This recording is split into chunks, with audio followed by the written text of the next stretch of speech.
Atom के बारे में और समझेंगे एटम में होता क्या है और स्ट्रक्चर क्या है, उसमें कहाँ कितने इलेक्ट्रॉन हो सकते हैं, कितने प्रोटॉन होते हैं, कैसा उसका पूरा एक नियम सिद्धांत हम पढ़ने वाले हैं। तो एटम से हम शुरू करते हैं। अगर देखा जाए तो मोबाइल ग्रुप एडवांस्ड है, एटम से शुरू करता है। बहुत सारी जगह नहीं पढ़ाया जाता है एटम, इलेक्ट्रॉनिक्स में एटम बहुत सारी जगह नहीं पढ़ाया जाता, बहुत सारी जगह पढ़ाते भी होंगे।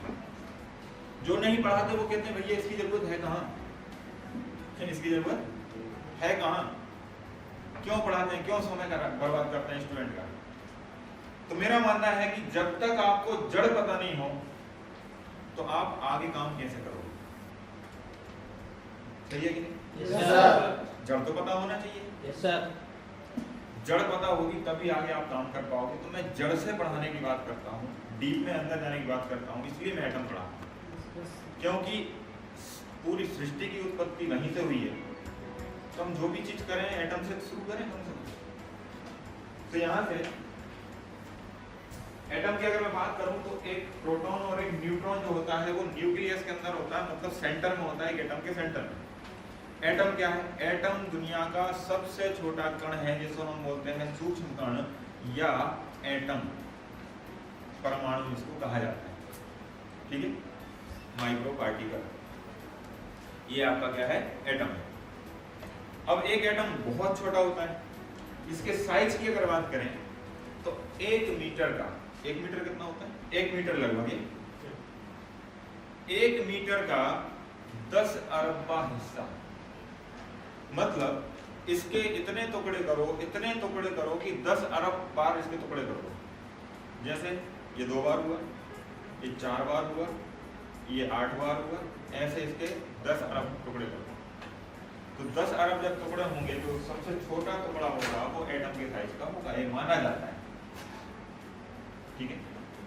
तो बहुत छोटा हिस्सा है, उतना छोटा टुकड़ा, उतना छोटा कण, वो भी खाली नहीं है, उसके अंदर भी और सब पार्टिकल हैं। वो एक पार्टिकल होगा, उसके भी सब पार्टिकल हैं, उसके सब पार्टिकल, उनके नाम होते हैं इलेक्ट्रॉन, प्रोटॉन, न्यूट्रॉन। और अभी तो और खोज, जब न्यू खोज हुई तो पता चला कि यार इलेक्ट्रॉन के भी सब पार्टिकल हैं, जो एक इलेक्ट्रॉन है उसके भी सब पार्टिकल हैं। तो अभी प्रोटॉन मतलब होता है पॉजिटिव चार्ज, न्यूट्रॉन मतलब होता है न्यूट्रल, और इलेक्ट्रॉन मतलब होता है नेगेटिव चार्ज। तो प्रोटॉन और न्यूट्रॉन एक साथ होते हैं न्यूक्लियस में, मतलब सेंटर में, केंद्र में।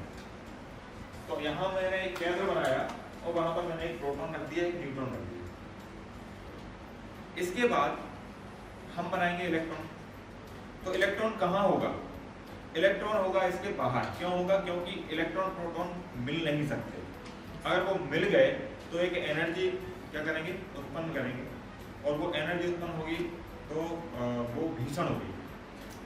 मतलब जो एटम बम, आपने अगर नाम सुना हो तो एटम बम बना ही इसी से। एटम के न्यूक्लियस को तोड़ने को, नाभिकीय विखंडन करने को ही एटम बम कहते हैं। नाभि मतलब होता है सेंटर। तो सेंटर को क्या करते हैं? विखंडन करना, मतलब अंदर के प्रोटॉन्स को निकाल के बाहर लेके आना, बाहर आते से इलेक्ट्रॉन से मिलेंगे और एनर्जी उत्पन्न करेंगे, और जो बहुत भयानक होगी, जिसको ब्रह्मास्त्र कहा जाता है। ब्रह्मास्त्र कहा जाता है ना एटम बम को, कि जहां चल गया सब खत्म। तो उसमें क्या है, एक हाई एनर्जी के साथ उसमें अटैक किया जाता है, यूरेनियम जो होता है उसके ऊपर, क्योंकि वो हाई रेडियोएक्टिव एलिमेंट है, उसके ऊपर अटैक किया जाता है तो एक परमाणु बम बनता है। तो यहाँ पे जो प्रोटॉन है वो न्यूट्रॉन के साथ नाभि में है, केंद्र में है, सेंटर में है, या न्यूक्लियस में। मैंने सारी भाषाओं में बता दिया। अब इलेक्ट्रॉन इसकी चक्कर काट रहा होता है। क्यों काट रहा होता है चक्कर? क्योंकि प्रोटॉन को इलेक्ट्रॉन एक दूसरे को पसंद करते हैं, अट्रैक्ट करते हैं, तो इलेक्ट्रॉन उससे मिलने के लिए परेशान रहता है और घूमता रहता है। और घूमता क्यों रहता है? क्योंकि बहुत स्पीड से उसके पास आता है, लेकिन उससे मिल नहीं पाता, स्पीड की वजह से आगे निकल जाता है, फिर लौट के आता है, फिर वो चक्कर ही काटता रहता है, अंडाकार में चक्कर लगाता रहता है, लगाता रहता है, लगाता रहता है, लेकिन मिल नहीं पाता क्योंकि स्पीड बहुत हाई होती है। अब जब इतनी स्पीड होगी तो मिल तो पाएगा नहीं। फिर जहां इलेक्ट्रॉन होगा घूम रहा होगा वो एक धुरी पर घूम रहा होगा, एक सेल में घूम रहा होगा, एक ऑर्बिट में घूम रहा होगा। इसको हम सेल कहते हैं या ऑर्बिट कहते हैं या धुरी कहते हैं। इस पर वो चक्कर काट रहा होगा फिक्स डिस्टेंस पर। तो चक्कर काट रहा है, वो घूमे जा रहा है। अब इलेक्ट्रॉन कितने हो सकते हैं भाई? इसमें इलेक्ट्रॉन की रहने की कुछ क्षमता तो होगी। जैसे एक बोतल 1 लीटर की है तो 1 लीटर से ज्यादा पानी उसमें नहीं बन सकता। कम तो 0 भी हो सकता है, ज्यादा नहीं बन सकता 1 लीटर। 1 लीटर से ज्यादा अगर आपके पास पानी है तो आपको बोतल 1 से ज्यादा लेनी पड़ेगी। ऐसे ही अगर एक सेल में जितने इलेक्ट्रॉन रखने की क्षमता है उतने ही रख सकता है, उससे ज्यादा हुए तो अगले सेल में जाना पड़ेगा। ठीक है, तो हम कैसे पता करें कि किस सेल में कितने इलेक्ट्रॉन्स होते हैं? तो इसका एक फॉर्मूला होता है 2n स्क्वायर। 2n square. अब 2n स्क्वायर होता है तो थोड़ा इसको फॉर्मूला को तोड़ते हैं।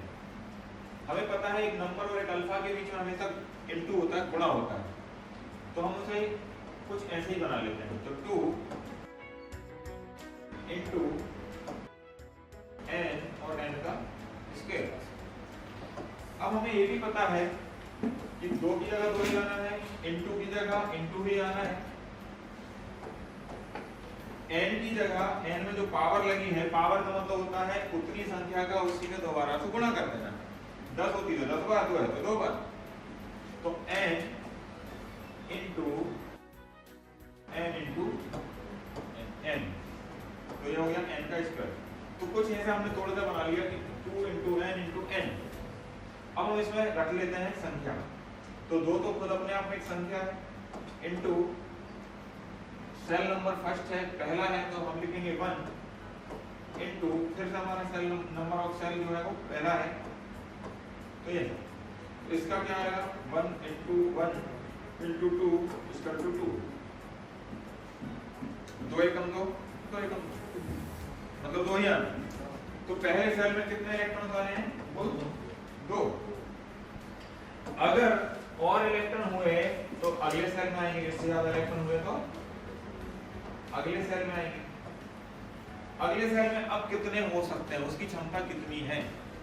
तो यहाँ पर जो हमने लिखा था 2 इंटू n का मतलब नंबर ऑफ सेल, तो सेल नंबर 2 है तो 2 इंटू 2 तो 2 दूनी 4 दूनी 8, 4 दूनी 8। अगले में कितने आएंगे? 8। अब इससे ज्यादा अगर हुए तो फिर सेल चेंज होगा। इसमें कितने आएंगे?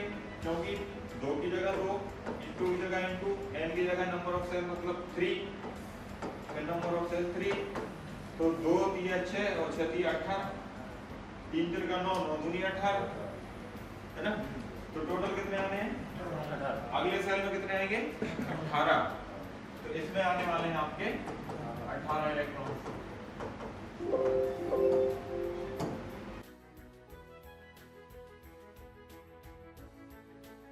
अब आएगा चौथा सेल, 2 इंटू 4 इंटू 4, 4 के 16 16 दूनी 32।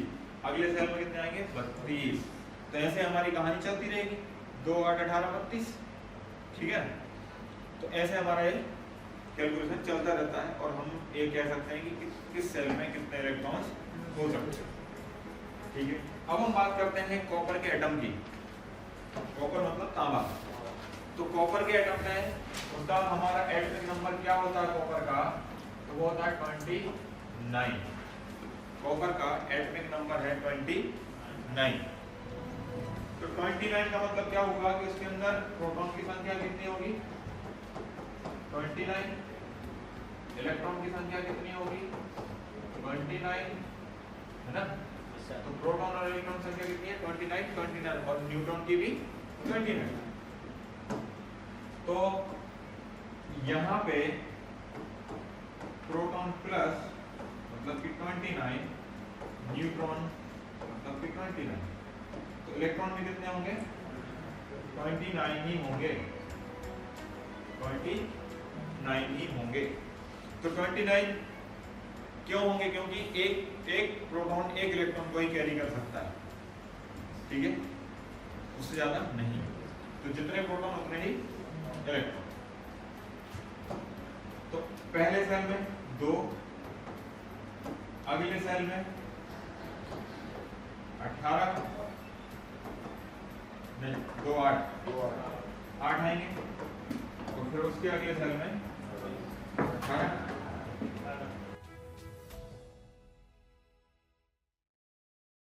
तो 2 और 8 कितने हुए? 10। 18 और 10 टोटल कितने थे? 29। एक बचा। अब अगले सेल में आने चाहिए 32, लेकिन बचा एक ही है। जब एक ही बचा है तो एक ही तो आएगा। तो यहाँ पर आने थे 32, आया 1, मतलब अभी रिजर्व जगह है 31 की, लेकिन प्रोटॉन उसको कैरी नहीं कर सकता, इसलिए वहां पर आएगा नहीं। जगह तो है लेकिन वहां वो उसको क्या नहीं करेगा, कैरी ही नहीं करेगा। तो मतलब ये है कि भाई इसमें एक ही घूमता रहेगा। अब यहाँ थोड़ा सा समझना है, प्रोटॉन के जितने 29 प्रोटॉन है तो 29 इलेक्ट्रॉन को वो संभाल रहा है। तो सबसे ज्यादा एनर्जी किस पे लग रही होगी? पास वाले पे, क्योंकि जब दो मैग्नेट को अगर हम पास रखें तो पास से ज्यादा फोर्स लगाती हैं, दूर से कौन फोर्स लगाता है? तो सबसे ज्यादा फोर्स किस पे लग रही है? 2 पे। इनसे कम फोर्स किस पे लगेगी? 8 पे। इनसे कम फोर्स किस पे लगेगी? तो सबसे कम किस पे लगेगी? 1 पे। तो जो सबसे दूर है उस पे सबसे कम एनर्जी लग रही है ना, तो उसका बाउंडेशन क्या हुआ? कम हुआ, मतलब वो कम लूजली बाउंडेड है। वो क्या है? Loosely bounded. ये इतनी ताकत से जुड़ा है कि इसे आप निकाल नहीं सकते। तो सबसे बाउंडेड, सबसे लूजली बाउंडेड क्या है? सबसे आखिरी का, क्योंकि डिस्टेंस बढ़ गया। अब डिस्टेंस बढ़ गया तो उसकी क्या है? एनर्जी भी कम लग रही है उसको पकड़ कर, लेकिन पकड़े तो है। ठीक उस तरह से जैसे एक पेड़ के मुंह पर एक फल लगा होता है, जब वो कच्चा होता है तो बड़ी मजबूती से पकड़ा होता है, जैसे जैसे वो पकता जाता है उसकी मजबूती कम होती जाती है, लूजली बाउंड होता जाता है। आखिरी में जब वो इतना ज्यादा पक जाए कि एकदम फुल पक जाए तो हाथ लगाते से गिर जाएगा, लेकिन जब तक वो तोड़ोगे नहीं गिरेगा नहीं, हवा चलेगी, हिलेगा डोलेगा तब गिरेगा। लेकिन वो लूजली बाउंडेड तो है, अगर आप ऐसे ही पकड़ लोगे तो हाथ में जाएगा। तो वो पकड़े तो था लेकिन लूजली बाउंडेड है।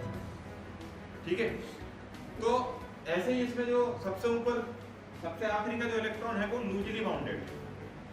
तो ये तब तक घूम रहा है इसके साथ जब तक कोई इसे ले जाने वाला नहीं हो, तब तक कोई इसे तोड़ने वाला नहीं हो, तब तक ये उससे चिपका है।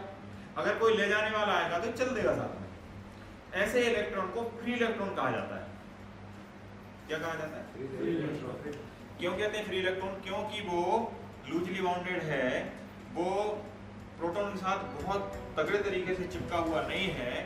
उसे अगर ले जाया जाए तो वो जा सकता है साथ में, उसे मूव कराया जाए तो वो मूव कर सकता है। आपके जीवन में फ्री इलेक्ट्रॉन होंगे, आपके जीवन में भी होंगे, बताता हूं कैसे। आप जब कहीं जा रहे होते हैं, एक शहर से दूसरे शहर, एक गांव से दूसरे गांव, किसी काम से जा रहे होते हैं, अरे 10-15 किलोमीटर ही जा रहे होते हैं, ज्यादा नहीं। तो आप बाइक से जा रहे हैं, कार से जा रहे हैं, आप अकेले जा रहे हैं तो आपको क्या लगता है? अरे यार अकेले जाना पड़ेगा, किसी को साथ ले चलता हूं। आपके दिमाग में पहला नाम जिसका आता है वो फ्री इलेक्ट्रॉन है आपके लिए, क्योंकि आपको पता है कि कोई अभी फ्री बैठा होगा और तो सब काम में लगे हैं। यार किसी का नाम आया तो वो तो यार इस काम में लगा होता है, वो तो ड्यूटी गया होगा, वो तो काम कर रहा होगा, वो तो यहाँ होगा, वो तो वहाँ होगा, लेकिन फ्री जोन होगा वो दिमाग में आएगा, जो फ्री होगा वो दिमाग में आएगा। और वो इतना फ्री होगा कि जब आप उसके पास जाओगे, उसके पास जाने के बाद आप सीधा बोलोगे बैठ गाड़ी पे, वो पूछेगा कि कहाँ जाना है, वो सीधा बैठ जाएगा और रास्ते में बात करते हुए जाएगा, लेकिन पूछेगा नहीं कहाँ जाना है। और जब पहुंच जाओगे तब पता चलेगा अच्छा यहाँ आना था। तो सोचो वो कितना फ्री है, वो पूछ भी नहीं रहा चलना कहाँ है, आपने बोला बैठ गया। तो ऐसे फ्री इलेक्ट्रॉन आपकी जिंदगी में भी है। तो ऐसे फ्री इलेक्ट्रॉन एक कॉपर के तार में भी है, कॉपर के एटम में भी है। तो ये फ्री इलेक्ट्रॉन तब तक यहाँ पर है जब तक कोई ले जाने वाला नहीं, जब तक कोई ले जाने वाला नहीं। लेकिन क्या हो कि इसको यहां से ले जाया जाए। अब जैसे फ्री इलेक्ट्रॉन को आप कहीं और आप ले गए, ले जाने से उसकी जगह क्या होगी, खाली जगह को क्या बोलते हैं, होल। होल बचा ना, वहां से एक इलेक्ट्रॉन अपनी जगह छोड़ दिया तो बचा होल। वो होल को हम बोलते हैं पॉजिटिव आयन। क्या बोलते हैं, पॉजिटिव आयन। क्यों बोला जाता है पॉजिटिव आयन, तो आपको बता, जब प्रोटॉन की संख्या 29 थी, इलेक्ट्रॉन की संख्या 29 थी, दोनों को एक दूसरे से क्या करो, माइनस करो। 9 में से 9 गए 0, 2 में से 2 गए 0, या 29 में से 29 गए 0, मतलब एनर्जी क्या थी, 0 थी। जैसे ही आपने क्या किया, प्रोटॉन जब 29 थे तो आपने उसमें से इलेक्ट्रॉन एक कम कर दिया, कहीं और ले गया, तो इलेक्ट्रॉन बचे 28। तो जब मैंने माइनस किया, 29 में से 28 गए तो एक बढ़ गया, कौन बचा, प्रोटॉन। एक प्लस हो गया, प्लस की संख्या बढ़ गई। तो 28 इलेक्ट्रॉन ने 28 प्रोटॉन एक दूसरे से क्या कर दिया, एनर्जी 0 कर दी। लेकिन एक बचा जो एनर्जी अभी भी हाई रखे है, वो है पॉजिटिव एनर्जी, प्रोटॉन। इसने क्या रखा, पॉजिटिव एनर्जी। अब वो जो पॉजिटिव एनर्जी है वो कहां पर है, इस होल में। क्यों, क्योंकि यहां पर एक इलेक्ट्रॉन आएगा तभी वो क्या होगी, न्यूट्रल होगी। जब तक यहां इलेक्ट्रॉन नहीं होगा तब तक न्यूट्रल नहीं होगा। तो अब हर एटम चाहता है न्यूट्रल होना, वो कभी एक्टिव रहना नहीं चाहता है, वो कभी आवेशित रहना नहीं चाहता। उसे क्या होना होता है, उसे न्यूट्रल होना होता है। तो न्यूट्रल होने के लिए उसे एक इलेक्ट्रॉन चाहिए ही चाहिए, एनी हाउ कंडीशन चाहिए। अब आप कोई दूसरी बॉडी उसे टच करे, बॉडी कुछ भी हो सकती है, जैसे दूसरी बॉडी उसे टच करे और उस बॉडी का इलेक्ट्रॉन अगर मूव हो सकता हो, उस बॉडी का इलेक्ट्रॉन, जो इलेक्ट्रॉन में फ्री, जिस बॉडी में फ्री इलेक्ट्रॉन हो, ऐसी बॉडी अगर उसे टच करेगी तो उससे वो फ्री इलेक्ट्रॉन ले लेगा और अपने आप को न्यूट्रल कर लेगा। फिर वो आवेशित हो जाएगा, फिर उसे चाहिए, फिर वो तीसरे से लेगा, फिर उसे चाहिए, एक चक्कर चलता रहेगा। ठीक है, ये अपने आप को न्यूट्रल कर लेगा, काम खत्म। अब इसी से हम लोग बने हैं एटम से। तो कौन चाहता है काम करना,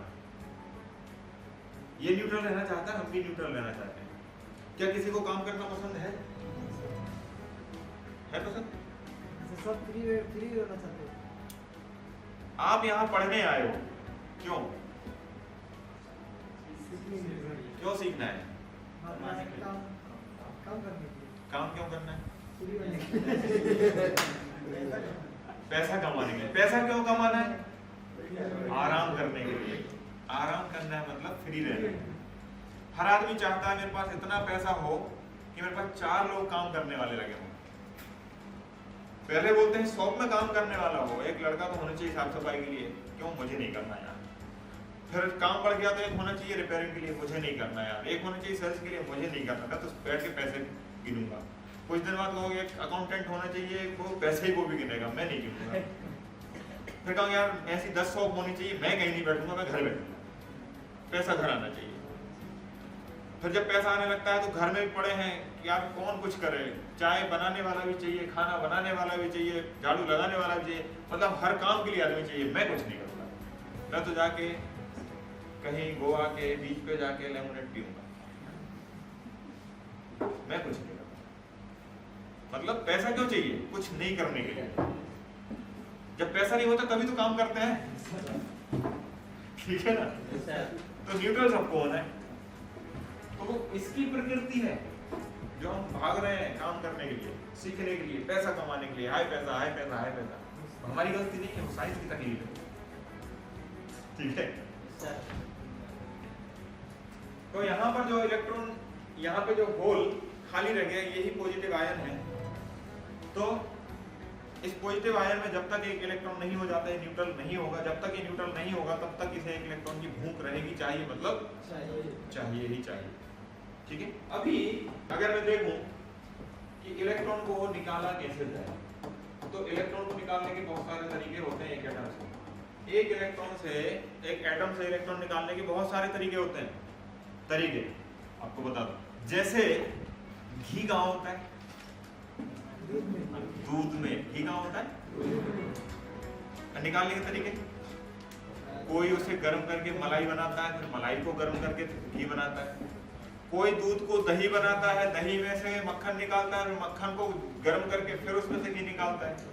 कोई डायरेक्ट कच्चे दूध को घुमा के उसमें से क्रीम निकालता है, उसको गर्म करता है, फिर उसमें से घी निकालता है ना। तो घी निकलता दूध से ही है, लेकिन तरीके अलग अलग हैं। आप घी खा के बता सकते हो कि मलाई का है कि मक्खन का है कि दही का है कि किस चीज का है? घी तो घी है। ऐसे ही इलेक्ट्रॉन निकालने के बाद करंट बनता है। तो करंट है, करंट छू के नहीं बता सकते कि भाई डैम से आ रहा है कि सोर्स सेल से आ रहा है कि जनरेटर का है कि बैटरी का है कि किस चीज का है। करंट तो करंट है, लगा मतलब लगा। तो ऐसे ही जब इलेक्ट्रॉन है, इसे निकालने के तरीके बहुत सारे हो सकते हैं। जैसे रब करके, अगर दो चीजों को घिसा जाए, एक ऐसी चीज जो इलेक्ट्रॉन को पकड़ के रखती है और एक ऐसी चीज जो इलेक्ट्रॉन को लूजली बाउंडेड रखती है, मतलब बहुत मजबूती से पकड़ के नहीं रखती, जिसमें फ्री इलेक्ट्रॉन होता है। एक फ्री इलेक्ट्रॉन वाली कोई भी एलिमेंट और एक एलिमेंट जिसमें फ्री इलेक्ट्रॉन नहीं होते हैं, अगर दोनों को घिसोगे तो जिसमें नहीं होते हैं उसके अंदर क्षमता है लेने की, वो ले लेगा, और जिसमें फ्री इलेक्ट्रॉन होते हैं उसमें क्षमता है देने की, वो डोनेट कर देगा। तो एक ने दिया, एक ने रख लिया। तो जिसने रख लिया उसके पास इलेक्ट्रॉन की संख्या बढ़ गई, वो तो ऑलरेडी न्यूट्रल था, लेकिन उसकी संख्या बढ़ गई, उसमें चला गया नेगेटिव चार्ज, और जिसमें फ्री इलेक्ट्रॉन था, देने की क्षमता थी, उसने दे दिया, उसमें घट गई, हो गया पॉजिटिव चार्ज। अब एक नेगेटिव और एक पॉजिटिव। तो क्या करके, घर्षण करके, रब करके भी क्या कर सकते हैं, इलेक्ट्रॉन को निकाला जा सकता है। आपने बचपन में पढ़ा होगा, स्कूलों में पढ़ाते थे, पेन को सर में घुसो, फिर कागज को देखो उठेंगे, बालों को देखो उठेंगे। क्यों भाई? क्योंकि आपने एक पेन लिया, पेन था प्लास्टिक का जिसमें फ्री इलेक्ट्रॉन नहीं होते हैं। आपने एक प्लास्टिक का पेन सर में घिसा, हमारी बॉडी में बाल जो है, हमारा सर है, वो उसमें क्या है, फ्री इलेक्ट्रॉन है। तो उसने जब घिसा तो उसने किसको डोनेट कर दिया, पेन को। अब पेन के पास आ गया नेगेटिव चार्ज, बॉडी में आ गया पॉजिटिव चार्ज। अब बॉडी तो पूरी हमारी है, जब ऐसे बाल के पास ले गए तो बाल वापस खड़े हो गए, ला मेरा दे, वापस दे, जितना पास, अब भाई दे देना, है ना।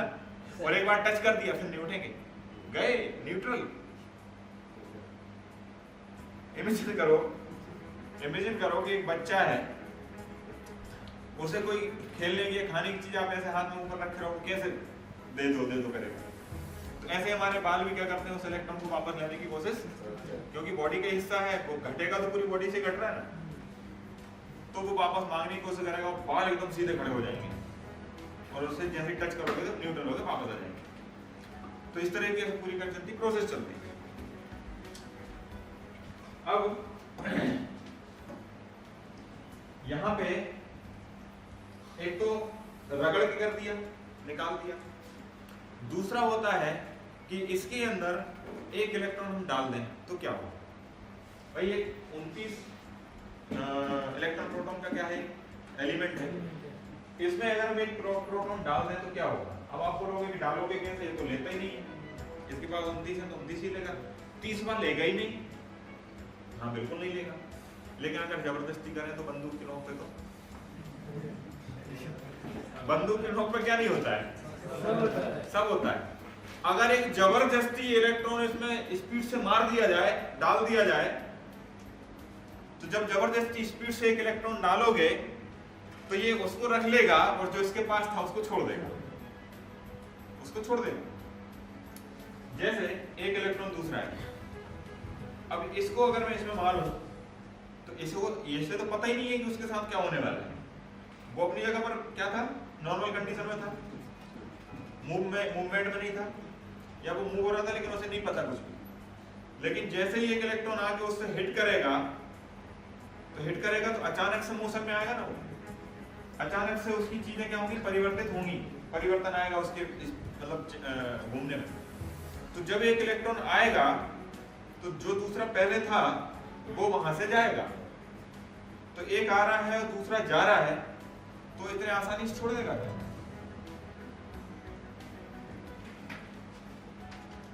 देखो ये है इलेक्ट्रॉन, मैं हूं प्रोटॉन, आप पकड़ो, बहुत जोर से पकड़ा है। मौका ढूंढ रहे थे। ठीक है, कोई बात नहीं। तो अब ये हाथ पकड़े हुए हैं, तो पकड़े हैं, अगर मैं हाथ छुड़ाऊंगा तो छूट नहीं रहा है, मतलब रुकावट पैदा हो रही है। तो ये अभी क्या है, बाउंडेड है, मतलब अभी पकड़े हुए हैं, मतलब बाउंडेड है। अगर हाथ छूट ही नहीं रहा है, हाथ छूट ही नहीं रहा, भैया ये तो कौन सा एलिमेंट हो गया जिसमें से करंट नहीं बह सकता, फ्री इलेक्ट्रॉन नहीं है, ये फ्री नहीं है, छूट जाता फ्री होता। अगर फ्री है तो छूटेगा। अब मैंने ये छोड़ा, छूटा, ये छोड़ा, लेकिन छोड़ने में देखो पकड़ के रखा है और छोड़ने में थोड़ी सी मेहनत तो लग रही है, थोड़ा सा टाइम तो लग रहा है। अब अगर ये पकड़े नहीं, केवल ऐसा रखें, अब क्या मेहनत और टाइम लगेगा? नहीं। तो जितनी पकड़ मजबूत होगी उतना टाइम, एनर्जी दोनों लगेगी, टाइम भी लगेगी और एनर्जी भी लगेगी। तो यहां से जो फोर्स आ रही है, इसको धक्का रही है, मतलब इस पे आई तो ये बाहर निकलेगा, तो इसकी फोर्स और इसकी फोर्स में फर्क होगा कि नहीं होगा?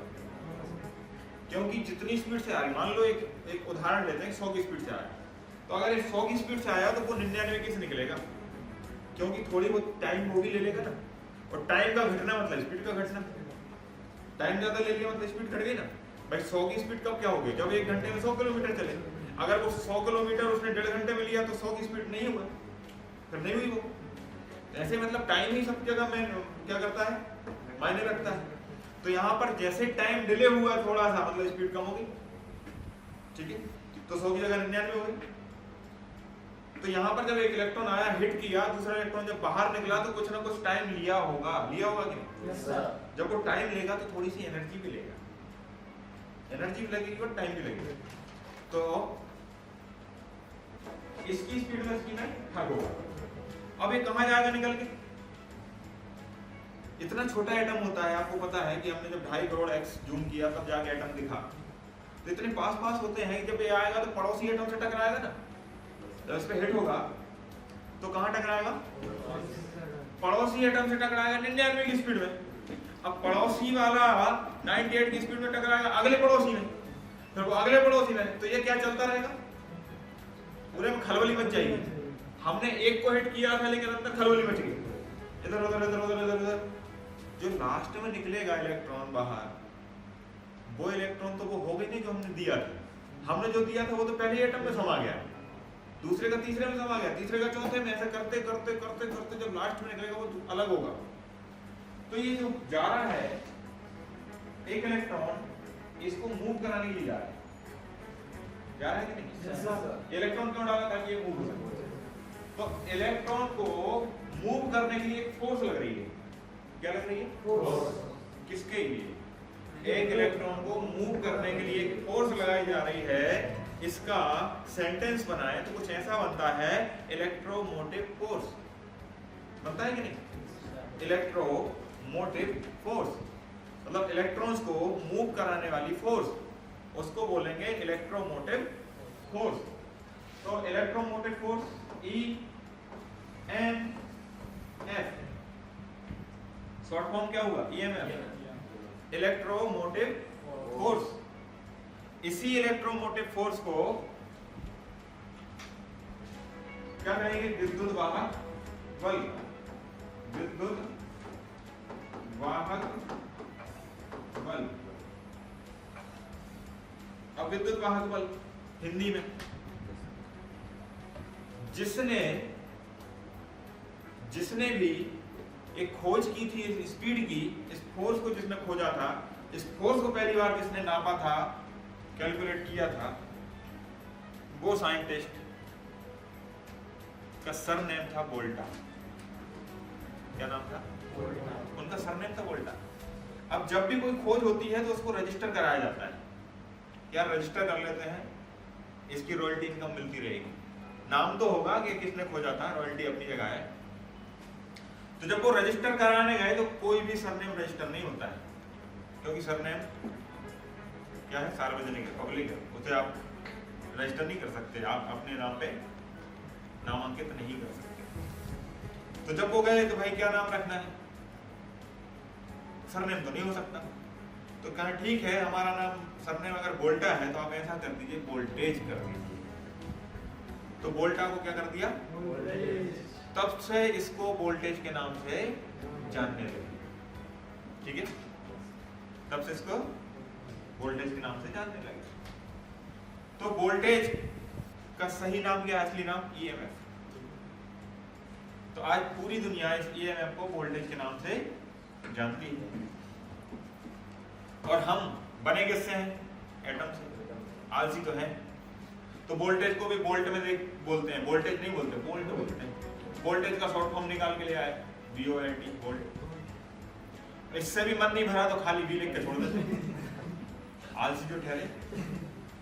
ठीक है, आलसी क्या है, एटम, हम भी ठीक है ना।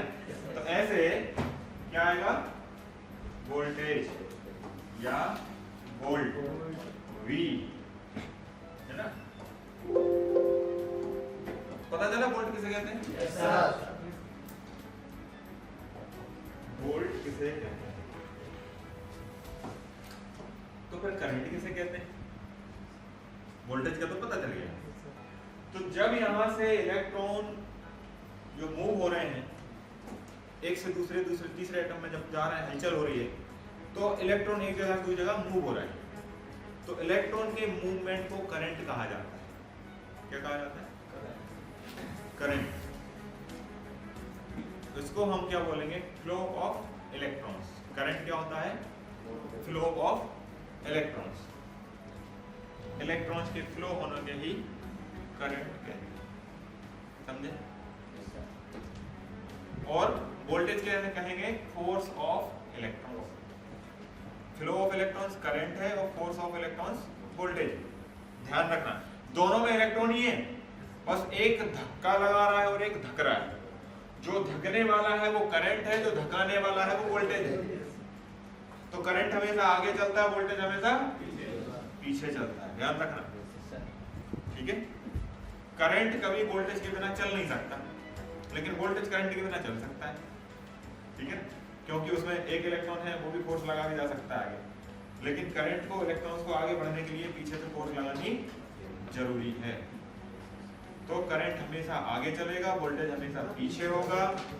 ठीक है, जो आगे आगे दौड़ रहा है वो इलेक्ट्रॉन्स जो दौड़ रहे हैं वो करंट है, जो दौड़ाने वाली पावर लग रही है, फोर्स लग रही है, वो वोल्टेज। क्लियर हुआ, करंट किसे कहते हैं और वोल्टेज किसे कहते हैं। ये बात बहुत ध्यान रखना है आपको, करंट आगे चलता है, वोल्टेज पीछे चलता है, बहुत काम में आएगा आगे। ठीक है, तो हमने कैसे एक एटम के थ्रू समझा, समझ में आया। Yes sir. अब यहाँ पे फ्री इलेक्ट्रॉन के मूवमेंट को क्या कहते हैं, बताओ। फ्री इलेक्ट्रॉन के मूवमेंट को क्या कहते हैं, करंट। अब भी बढ़ा है, बिल्कुल। हाँ। और इलेक्ट्रॉन को धकाने वाले बल को क्या कहते हैं, वोल्टेज। वोल्टेज। ठीक है, तो ठीक है, हमने इतना समझा। इसके बाद हम समझेंगे करंट कितने टाइप के होते हैं।